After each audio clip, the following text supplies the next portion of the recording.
Hey there, and welcome to the Screen Time Challenge. So, for me, the purpose of this is to just help modify my screen time, specifically mostly my phone, but also make sure I'm staying on task when I'm on my computer because I would like a little bit more time in my day, and I know that's probably the easiest place in my day, my habits that I can definitely improve. So, quite often, working on this with clients, it improves their sleep, it improves their relationship with food, their overall stress levels, decreases their anxiety. And if you have better sleep and better all those things that I just mentioned, usually the food gets a lot easier. So that's my goal as well. Also, we can replace some of these bad habits with better habits like going for a walk, journaling, etc. So let's talk about what this kind of includes. So it's running all month long. So from the first to the end of the month, we are keeping track on our habit tracker.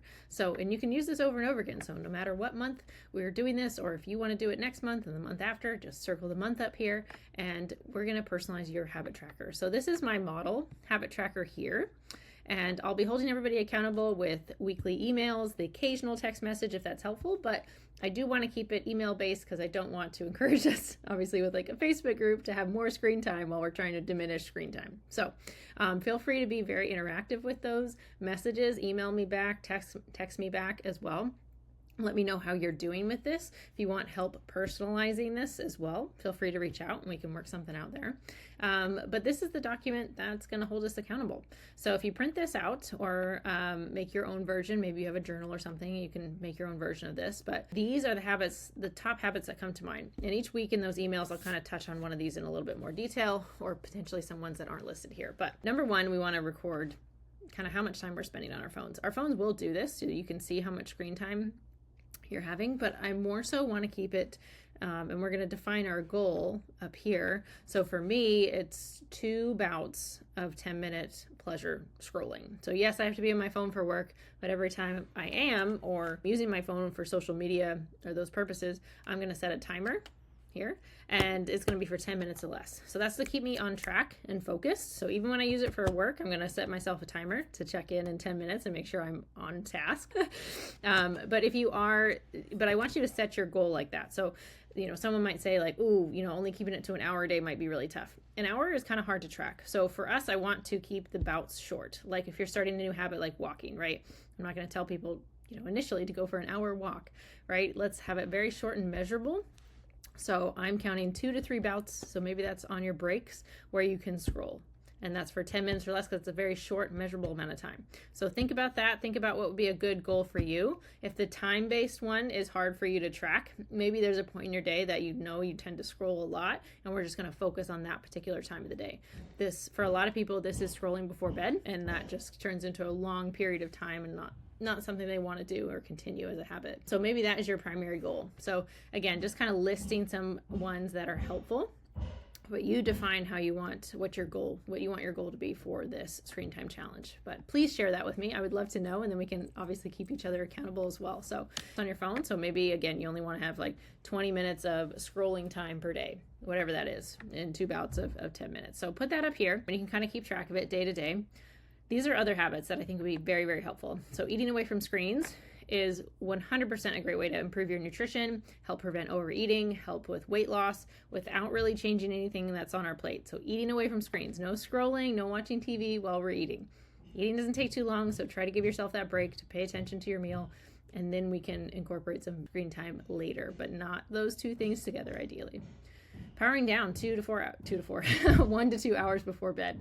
That allows us to not have so much blue light exposed to our eyes, and then that allows our natural secretion of melatonin to help us wind down from the day. So really avoiding bright lights, especially blue light, can be really helpful right before bed. So maybe this is a great time to go for a walk, stretch, read a book, something like that. I would also encourage you to track your hours of sleep, what time you go to bed, what time you wake up. Try to keep those very consistent, and hopefully you see the hours of sleep improve if that's not where you are, if you're not getting the best quality sleep right now. That could be good. Also rate your mood. You can do this a 1 out of 5 type thing, 1 being poor, 5 being fantastic, etc. You could rate your stress or anxiety, whatever is kind of top of mind for you that you want to see improve. Write that down there and give yourself a little simple rating system. A smiley face, a frowny face can work. That can be very effective there. And then the first tip for week 1 is thinking of another activity that you're going to do instead of scrolling. So if you find yourself with a free 15 minutes, maybe that's a little time to stretch. Maybe that's time to read a book that you carry with you. Maybe that is time to do a little meditation or go for a short walk. But have a list of things, physical list maybe on your phone, or ironically on your phone, or at least write it down somewhere, journal about it, or put it here maybe in the notes of the things that you would like to incorporate more instead of scrolling on our phone, because that's a very quick habit we all have, right? If we have a spare few minutes, we just pull out our phone and start scrolling and pass the time. But let's be intentional with our time. How do you want to spend that time? Maybe if you're working on the nutrition side of things, maybe you can actually use that time to plan what you're going to have tomorrow for food. Maybe that's, to organize your grocery list, something like that, whatever you want. But what is something fun, or what is something else that you could find very productive to do in that time, and write it down and check it off every time you do that. Okay, so you can have multiple options here, but these are just some examples of habits that will be beneficial. So I've also included a blank one so you can fill out your own. This is just supposed to be a guide for you. All right, this is how it is structured. Please check in with me how you are doing throughout this, and hopefully we can hold everybody accountable. But this is just a free, fun challenge to focus on, I think, to help our mental health as well as our physical health. Because if we're thinking better, we'll definitely take better actions to help ourselves physically as well. So reach out if you have any questions, but thank you so much for being here.